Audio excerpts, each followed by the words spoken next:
What's up, YouTube? Georgia Silver Hunter back, and today we'll be doing our weekly $1,000 coin roll hunt from our local Fifth Third Bank.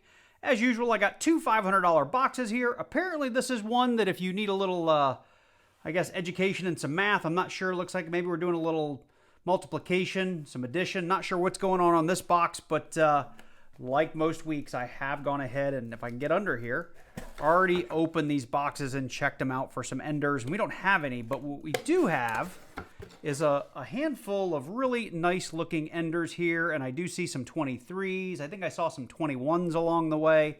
So I'm looking forward to getting into these. Now, if you're new to the channel or if you're one of those people that's seen a few of my shorts, my last 6 boxes have been skunks. I've done 4 of them on live streams.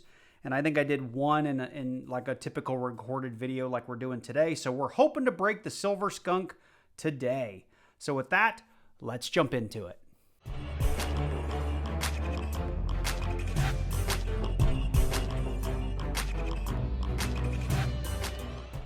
All right, well, let's go ahead like we normally do and get into 5 to 10 rolls together here on camera, just in case we get lucky and find silver earlier. Proofs or NIFCs or mint errors or any of the things that we typically look for.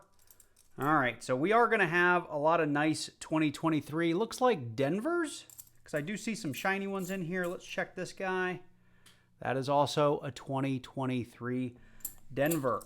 Now, I mentioned NIFC. That stands for not intended for circulation, and the years for those are actually 1970, which is 40% silver, 1987, which was only made in mint sets and proof sets, and then 2002, look at that, we got something special, 2002 to 2020, 21, 22, and 23, I think were intended to be not be intended for circulation, but due to COVID and coin shortages and whatnot, the mint released them en masse to the banks, so we don't hang on to them. No one really considers them not intended for circulation, so we toss those back. And just right here, as I was showing you, we do have something gold looking in here. Let's check it out together.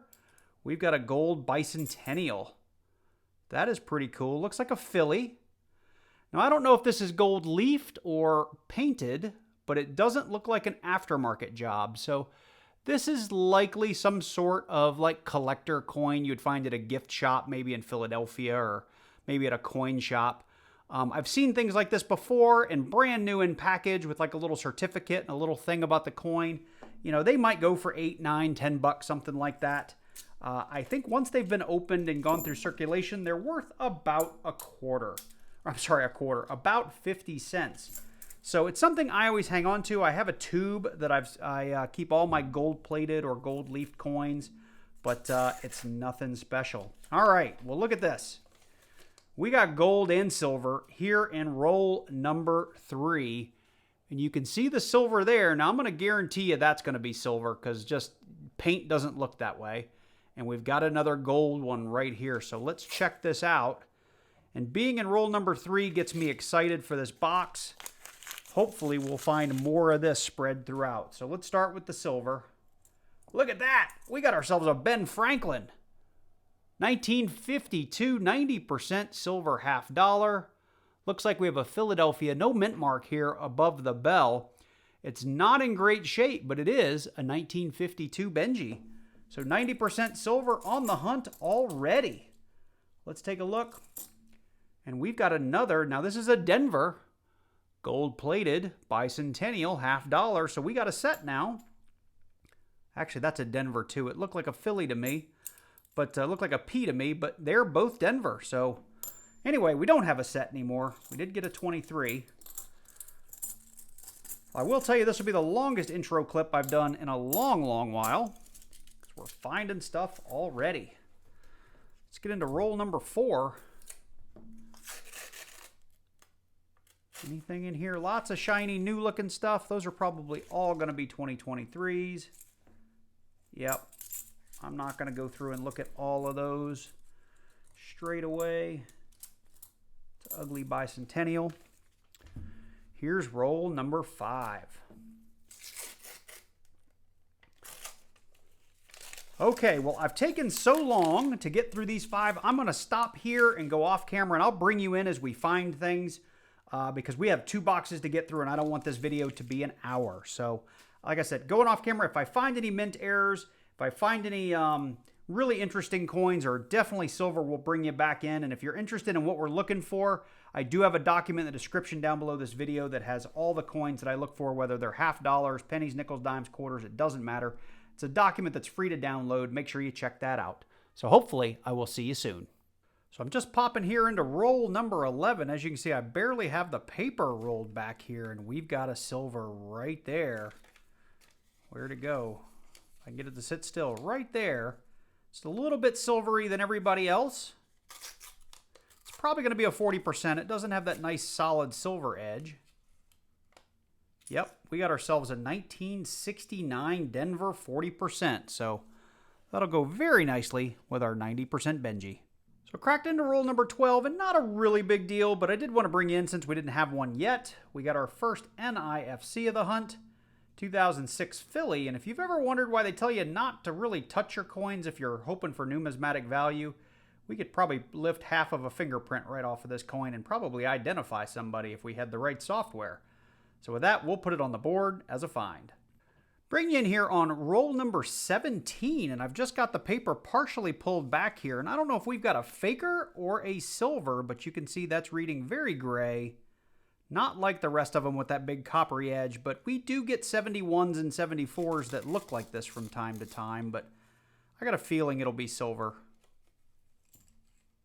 And it is. We've got ourselves a 1968 Denver, so that'll go with our 1969 up here for 240s on the box. So I got into roll number 18 and got the paper all the way off, and as you guys know, the way this paper tears, it's really hard to see the coins out here on the end, and look what we have here. Just a coin worn to the nub. Definitely going to be silver. I'm going to guess we got a Walking Liberty, maybe a worn Benji. Let's check it out. Oh, it's not either. Or either, depending on what you like. What do we have here? We've got a Banco Central de Ecuador. I mean, that just reads silver all the way through. Let's hear it. I don't know. Sounds like, I don't know what that sounds like. I've got to do a little research on that. Not sure what it is. It looks like it's from the year 2000, so it's likely going to be clad or some sort of steel. Let's do a quick magnet test, see what we got. Oh, that's totally steel. Okay, so nothing special, but we did get excited for just a moment. So we're getting through rolls 21 through 25. We're actually up here on roll number 24, and I wanted to bring you in because you know on this channel we do hunt for varieties, and we have one here, and it's really unfortunate because the coin's in pretty bad shape. So at the end of the video, we will put some values up on the screen for what I think I could get for this based on what I would assume the grade to be. But understand, I'm showing you this more to show you the variety and less to say that this is a super valuable coin in this grade. So let's check it out. We got ourselves a 1974D. It is a double die obverse, and it has all of the classic markings of a double die obverse. So we're going to get in here, and you can see we're real close in on the word trust, and you can see that I've got 2 big legs here on the R. I've got a double U in here. The serifs are tough to see. You can see it a little bit right there, but this coin is not in great shape. You can see we've got some thickening on the S, and we've got a little bit of a double T here. You can see a split serif there on the T.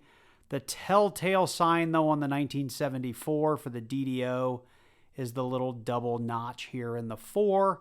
If you have that, you know that it is a double die obverse. Typically, the bigger the doubling is here, the more valuable it is, and of course, it needs to be in pretty good shape, and you can see under this magnification, we got a lot of problems. We've also got massive spreading here on the Y. You can see, like, the Y should end about right there, but it extends way out here, almost as if it's been smeared during the strike. Although that's not really what this is. And the same thing with the T. Very, very wide T. And I think we've got some doubling here on the serif as well. You can see we've got the end of a T here and the end of a T here. So this is a very classic, like, I'll look it up, but I think it's like the FS 101. There's some other markers in here that we can look for that I haven't yet, but the main one we need is the words trust in that notch and the 4. And anyway, this is a double die. We'll put it on the board as a find, and again, we'll cover value at the end of the video, but a variety nonetheless. So we're getting through rolls 31 through 35. We're actually up here on roll 33, I think, and we've got another variety to share. This is the 1971D. This is also a DDO, specifically the FS 101. And again, the coin has seen better days.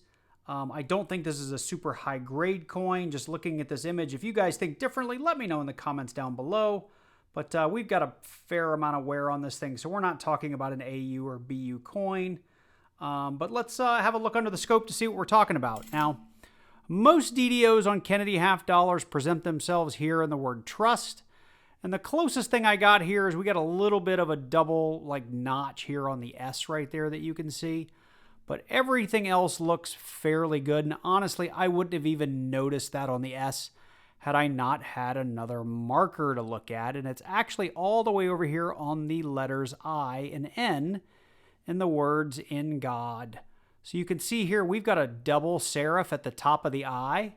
Now this little notch we see all the time, but again, the giveaway here is we've got a little bit of a double notch, and I'll try to get in a little bit closer.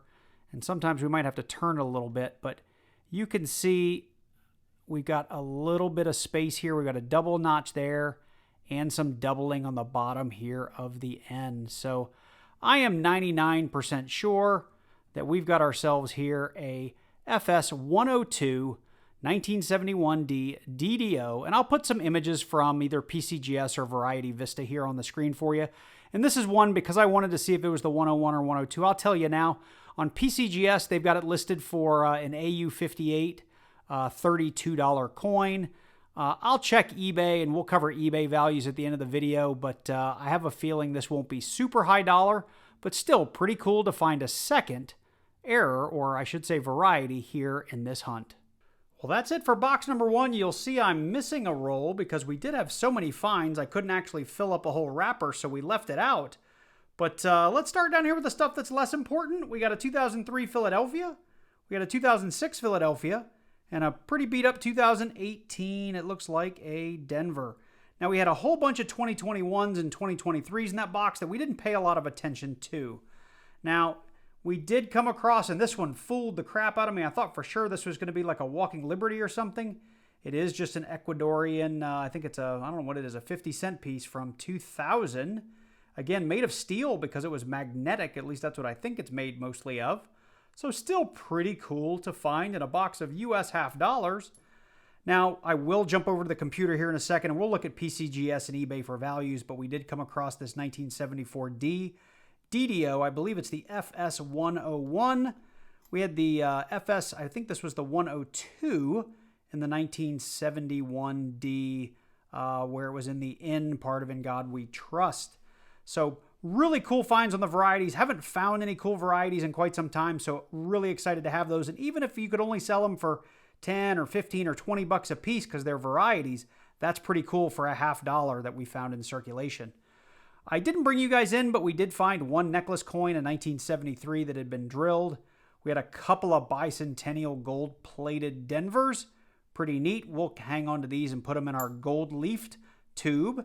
And of course, the main stuff that we're looking for is our silver. We got ourselves a 1952 Benjamin Franklin, 90% half dollar. I'll put the melt value on the screen. Typically, right now, these are selling for about 10 bucks a pop, give or take. So pretty cool.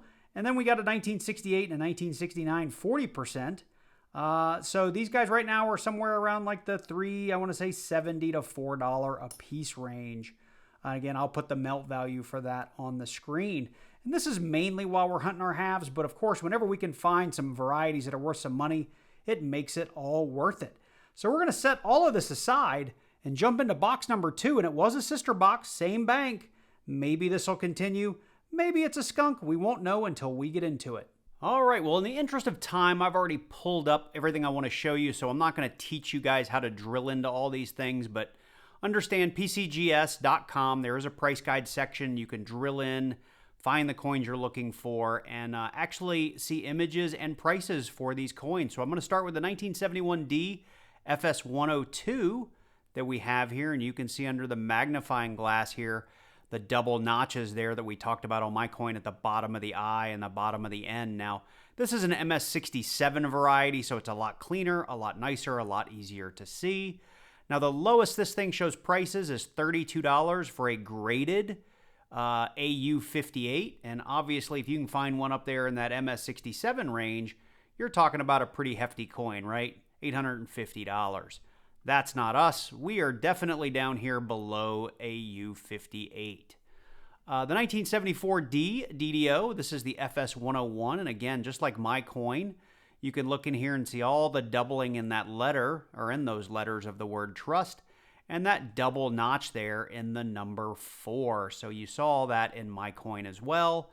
Now, again, showing sold listings, they go down to XF40 for $28. Again, I don't think my coin would make it to an XF40. So we're definitely looking at less than 28 bucks, and mine's not graded. So jumping over here to eBay to look at values, the 1971D FS102. As I was saying, we're $3.50 plus $1.50. You're talking about a $5 coin here. Here's somebody that only got $2 for it. If we scroll down further, now whenever I see only 9 sales, I think something's wrong with this.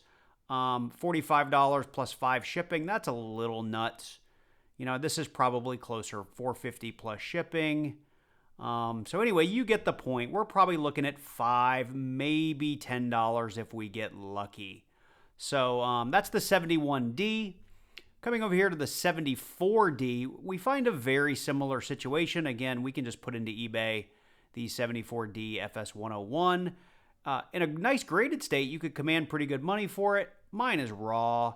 Maybe this nice. They got $10.50 plus $2. Here's somebody not quite as nice, only got, well, less than $6 and free shipping. So that's pretty low. So here's $2.88 with free shipping. So I would definitely not let go of this variety for less than $3. But I guess if you were hard up to sell something, and you needed the $3 or $4, you could go for it. Just keep in mind, eBay is going to take 15% of your money, and shipping is not cheap. So with that, let's get back to the video. All right, so let's get into rolls 1 through 5, just to see how box number 2 is going to start us off here. Hopefully we get a little bit of a continuation of box number 1, and we might actually have something right there, just on the edge of the paper. I don't know, though. Let's see. I don't know. That could be a 71 or a 74. They do come out that way sometimes. Let's see. Yeah, it's just a 74. We do get that. I don't know why. I know there's some error planchets out there, but a lot of times when they kind of fool you and they're gray and they look silvery, for some reason it ends up being a 71 or a 74. Okay, nothing here in roll number 2. Maybe some NIFCs. I see a 21 and a 23. Not too excited about that. Here is roll number 3. Some kind of ugly right here. That could be silver. I don't know. Let's see. I ran across a couple of those in the last box. It ended up just being somebody that had taken a marker to it. And that is just a kind of beat up 71. Sorry, my roll's falling apart here. If you guys want to look at that, that is just a 71, but it looks silvery. Sounds clad. That is very much a clad. But it looks really silvery. All right. Here's roll number 4.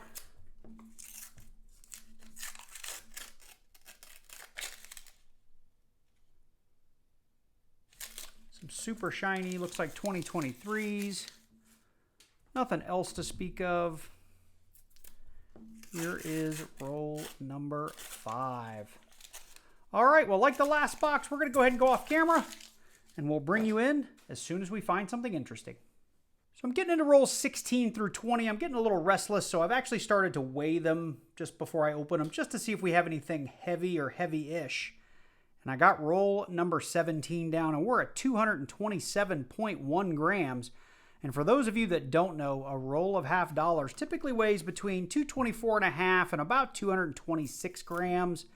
When you get to 227, there's special things that can happen. Typically, you're going to have one or more silver. And look at that as I open it. Not dead center or anything, but we're maybe a quarter of the way in, a third of the way in. We've got a solid silver line, which tells me we've got a 90%er in there. Let's take a look at it. Now, at 227, it could be 190%er, could be a 90%er and a 40, could be a bunch of 40s. You really don't know. Could be a bunch of foreigns like we were fooled. You just know something's a little off with the roll. So let's see what we got here. It is, now this looks like it's going to be a proof. Just from the finish on it, we've got a mirror finish. It's been through circulation, but it's highly reflective. I got a feeling we're looking at a San Francisco right here. It is a 1997S. So a silver proof $half, which means this was popped out of a proof set and spent. So not only was it previously worth its silver melt value, it had numismatic value before it hit circulation. So shame on whoever did that. I mean, it happens. People inherit stuff. They don't know what it is. But I will happily take a 90% silver proof as our first silver on the box. Roll number 17. While I got you in, we did find a 2018 Philly earlier in the hunt. I didn't bring you in because we've kind of covered our NIFCs in box 1. Let's go ahead and do the last 3 rolls. I haven't actually weighed ahead. I've kind of been weighing them one at a time. So I don't know if these are heavy or not. So let's just do them. This is roll number 19. Let's see here. We do have a shiny guy in here. Ooh, we got another proof. Now it's a clad proof. You can tell from the edge because it's got a coppery edge, but you can see that frosted face in the reflection. We got a 1998 San Francisco proof. So now we got a clad and a silver proof on the box. That's pretty cool. That is pretty cool. Let's see here. Roll number 20. That gets me a little excited for the rest of this box. To have a silver proof and a clad proof means we could have all kinds of craziness in this box at some point. All right. That gets us through roll number 20. We're going to keep on going, and I'll weigh a little bit ahead here, and if anything looks fishy, I'll definitely bring you in so we can open the rolls live. If not, if something surprises me, I'll just bring you in on that roll. So we're into roll 25. I actually took the paper off. You can kind of see it here now that I've laid the roll down. I saw it by the edge, but we've got ourselves another proof.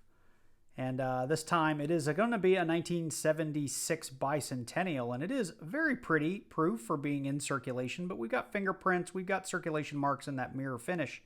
But for a circulated proof, it is not so bad. We'll put it up here with our 1998. All right, well, I'm into roll 28 here. As you can see, I just pulled the paper off, and I got to slow down here because this one almost got by me. I was quickly going through, and I saw some kind of grayish, and I kind of got drawn here to the little shiny guy up there thinking it might be a proof, but I went right by this guy here in the middle right here, and I've already checked it. I know it's silver, but I would have rather shown it to you coming out of the wrap before we got the paper off. We got ourselves a 1965. It is a Philly. I think all the 65s are Phillies. I don't know why I was looking for the back for a Denver, because the only one that has a Denver mint mark on the back is the 1964.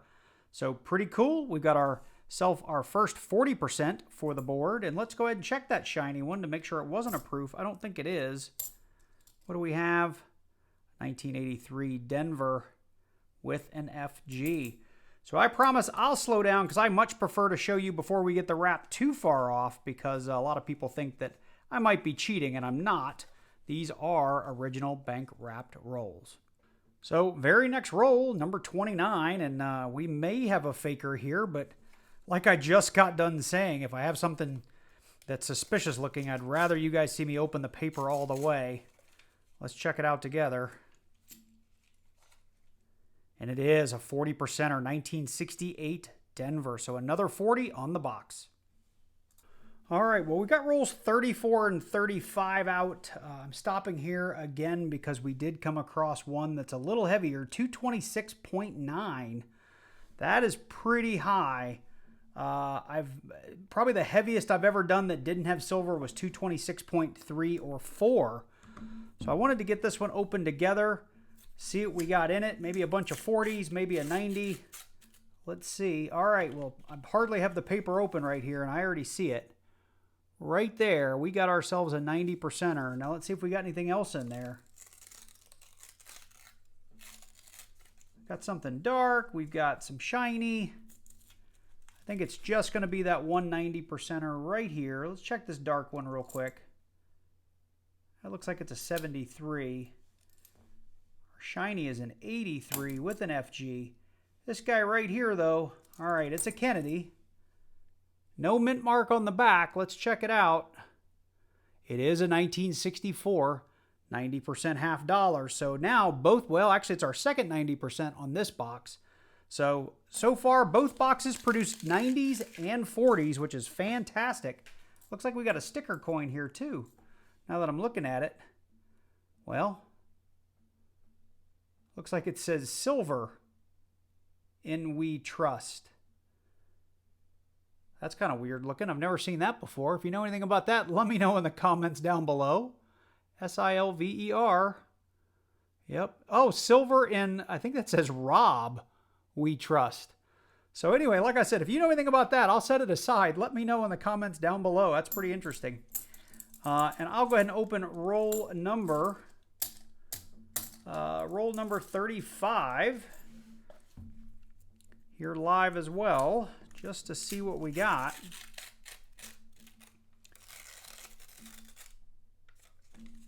Doesn't look like anything. We got one dark, let's see, it's a 1971. That guy is a 1971 as well.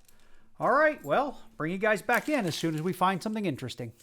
All right, well, we're up here into rolls 39 and 40. There's roll number 40. Roll 39, I opened up, and I did weigh these, so this one surprised me a little bit. It was right at 260 grams, and you can see we've got a nice big solid silver line in there. So that surprised me a little bit, because like I said, I usually 226.2 or 3 oftentimes has nothing in there. But this time we've got something, so let's take a look. No mint mark on the back, but we've got another 1964 90%er on the hunt. Let's see, do we have a proof too? That looks interesting. Oh, we got a commemorative. Look at that. We got a 1986 San Francisco commemorative. Now, I've found a couple of these, but that one's in fantastic shape. Look at that. This is the United States, a Nation of Immigrants coin. I think I've found 3, maybe 4 of these. This may be the nicest one I've ever found, though.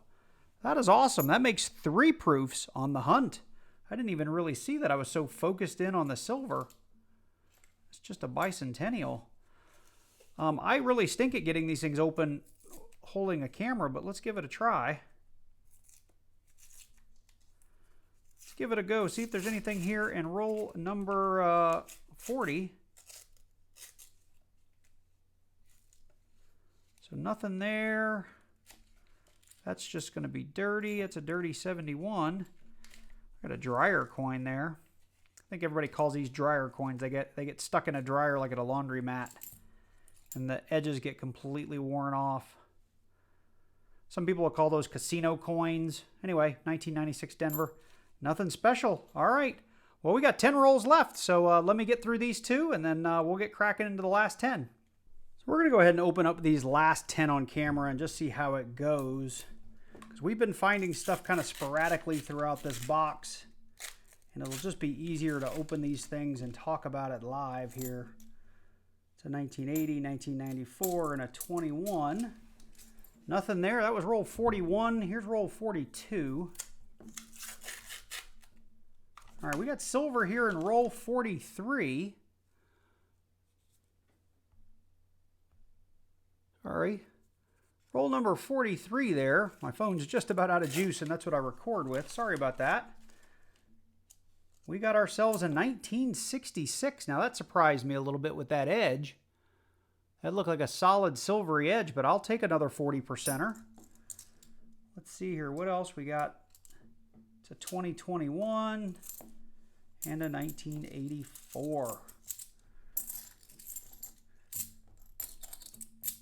Very cool. So both of these boxes have worked out. We got a fair amount of silver out of $1,000 worth of halves. Now, if you've been following the channel, you will have noticed, and I mentioned it in the beginning, we went 6 boxes in a row without silver. We did 4 of them on live streams and found nothing, and 2 of them in just a standalone video. And I just had to get through these on Friday night and didn't have a 4-hour span to do a live stream, so I wanted to go ahead and open these and make a video for you guys. Anyway, this is roll number 45. A couple of shinies in here. Let's see. Bicentennial and 1996. I thought we might have like an NIFC, but no. All right, here is roll number 46. So we're in the home stretch, last 5. That looked like it was going to be silver there with the green, but as we turn it, we see it's more clad. More copper. Get rid of some of these wrappers. Here is roll number 47. Oh, got more silver right there. Just barely poking through. Hopefully you guys can see that. Let's get this open. Yep. Down here on the end.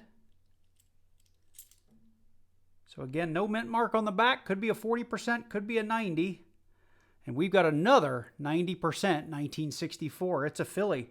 Now, a lot of these 64s through 69s do have various DDOs and DDRs, and I will be checking those for the end of the video. I did find a DDO on a 1960. Oh, look at that. Another silver. But I was just saying, I did find a DDO on a 1964 we got from a gas station pickup the other day, which was pretty cool. Let's see what we got here. Hopefully you guys can see that really, really well. I'm going to guess that's a 90%er as well, and it is 1964. Let's see if we got that mint mark this time, and we do. We've got a Denver, and the 64D also has a repunched mint mark that we'll be looking for. That makes 1, 2, 3, 4. Well, I've been putting these in the wrong pile. Let me fix this. Sorry, that's 3 40s and 5 90s on the hunt, which is just amazing. Let's see here. Roll number 49. We got 2 left. Any silver here at the end? Not seeing it. We got 1 shiny. We got a 2018 Denver. We'll put that up here with our NIFCs. A couple other shinies. Bicentennial 72. Nothing special, and we're running out of room. And this is roll number 50. Let's see here. Got a 1971 on the end. Kind of green and yucky. Any last roll silver? I don't see it. Quick look for NIFCs. That's a Bicentennial, 72, and a 95. All right, well, I'm going to go off camera and look for some more varieties, and I will go ahead and check those 64s and 66s for DDOs and DDRs, and we'll be back for a wrap-up. So I just got done showing you those last 10 rolls. I started from this end and started going through them, and I missed a 1974 San Francisco clad proof. Thought we looked like we had 1 fat edge in there, and I just missed it. But going back through them, look at that. You can see the San Francisco mint mark right there. So we got 4 proofs on the box.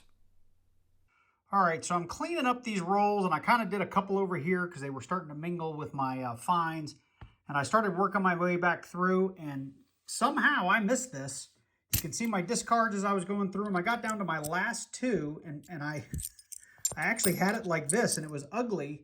And I thought it might be a proof, and when I flipped it over, this was a 1964, 40% $50, and it was probably a proof. I mean, just look at the mirror finish on this thing, and the edge just was dirty, so I missed it as we were going through it. I'm sure if we went back through the video, you guys might even see it from me opening the rolls. It probably would have been in, I don't know, roll 1 or 2, maybe 3, because I'm doing them out of order a little bit, cleaning up.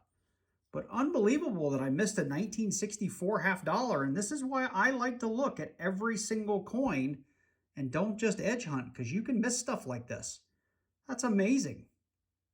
So this was a crazy, crazy box. So let's just go through all the finds that we had. And I mean, we had a smattering of everything, really both between box number 1 and box number 2. But to dive in here, we had some NIFCs, a 2003 Philly that someone had marked on, a pretty busted 2009 Philly, a 2015 Denver, a 2018 Philly, and probably the nicest of the NIFCs in this box was this 2018 Denver. Of course, we did have a miscellaneous here, silver, and Rob We Trust. I'm wondering if they're talking about Rob Finds Treasure. So again, if you know anything about this one, let me know in the comments down below. We were blessed with a handful of proofs and one commemorative proof, which I thought was really, really neat. But we got ourselves a 74 San Francisco proof, a bicentennial 1976, that really just beautiful commemorative 1986 right here, and of course a 1998 San Francisco. And we covered each one of those as we went through the box. We also had some silver, and these days if you find even one silver in a box, it's fantastic. We found many. So we came across a 65, a 66, and a 68 40% silver. We came across 4 1964s. At least one of them was a Denver. You know, I still didn't check these things for DDOs or DDRs. And if I happen to find one, I will pop it in the video right around here just so we can see it. But odds are we didn't find one. And of course, something we don't find very often at all is this 1997 San Francisco proof half dollar, 90% as well, which you don't find a lot of proof silver in circulation. Taking it back to box number 1, we did have 3 additional silvers. We had 2 more 40%ers. We had a 69 and a 68. Of course, we had this really not great looking, but it is a 1952 Benjamin Franklin, just Philadelphia. And if this can fill a hole in the Dansko album that was donated by one of my members, we'll pop that in. What else did we have? We had a couple of NIFCs to speak of. I guess we'll do them this way. We had another 2003, and we had a 2006 and a 2018. We had one foreign, this 50-cent piece from Ecuador. We had a necklace coin, which we'll put with our other miscellaneous. We had a couple of gold-plated bicentennials. And last but not least, we had a couple of varieties. We had a FS102 1971 DDO, and we had an FS101 1974 DDO. Now, earlier in the video, we talked about these a little bit. It's tough to say on eBay because these things were selling for as low as just $1 or $2, and some people got, $10, $12, $15 for them. So I'm not sure where I would price these. I would probably put them on eBay for maybe $5 to $10 and see if I could get a bite if I were to sell them. But I'm going to hang on to them for now. As for our silver value, I do get asked that all the time. I'm going to do this off the cuff, but I will put a actual melt value from coinapps.com on the screen with the actual melt value as of the filming of this video. But typically your 40%ers are going to be about $3.80 a piece. I like to round up to up to $4 to make the math easy. So 1, 2, 3, 4, 5 of those, that would be $20 and 40% silver. And our 90% silvers typically around $10 a piece. Today's realistic melt value, I want to say maybe is $9.50 or $9.80 or something somewhere in there. But if we do $10, 1, 2, 3, 4, 5, 6, 7, that's $70 and 90% silver. So 70 and 20 would be 90. Take a couple $2 or $3 off for the roundup. So maybe we got $87 or $88. I may be way off, but the coin apps thing will show the actual melt value. So with that, I hope you enjoyed this one. We had a ton of finds. We basically filled the board, definitely between the 2 boxes, and depending on what your fill the board metrics are, which is typically a 40%, a 90%, a proof, and a miscellaneous or an NIFC. We did that, and you can see how gross my hands are. We did that pretty much in both boxes, except box number 1 did have some varieties to go with it. So if you did enjoy this video, let me know. Drop on down below, leave me a comment. Click that like button while you're down there. If you're new to the channel and you like coin roll hunts, make sure you do click on that subscribe button and then click that little bell and select all so you get notified each and every time I do release a new video. Special shout out to all my channel members. Thank you guys for donating to the channel each and every month. It really helps me keep things going, keeps me in supplies, and so on and so forth. So thank you guys again. We've been a little slow on videos the month of March. I've just been really busy at work and busy with my kids' activities, so apologies for that. We have squeezed in a couple of live streams, which has been fun, and I hope to do more of those in the future. And with that, I hope to get some coins tomorrow, which is Saturday, and get at least one more hunt out next week. And so hopefully you guys catch that if I'm able to do it. With that, you guys take care, and I hope to see you in the next one.